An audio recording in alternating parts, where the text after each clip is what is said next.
All right, so I somehow pulled 5 pages of writing out of my ass so we can talk about two things that Trump did today that I think are important to consider. The first is his escalation in the tariff war against Canada.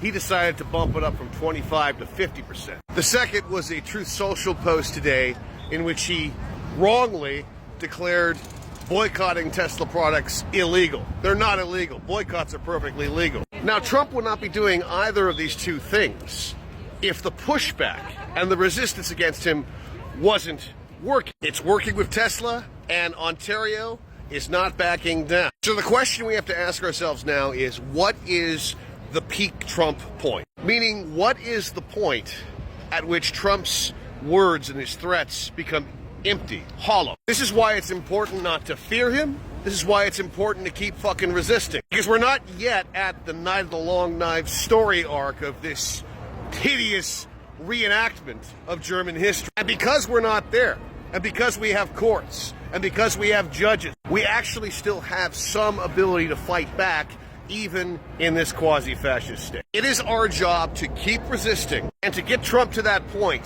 where his threats are absolutely cartoonish and mean nothing. Because the further off the rails he goes, the less likely the Republican Party will be willing to go along with his bullshit, or at least that's the hope. What we do know is that Canada is putting up a big fucking fight. Maine is putting up a fucking great fight. Illinois is putting up a fucking great fight. New York, Hochul, you could do a lot better. We still have the ability to resist.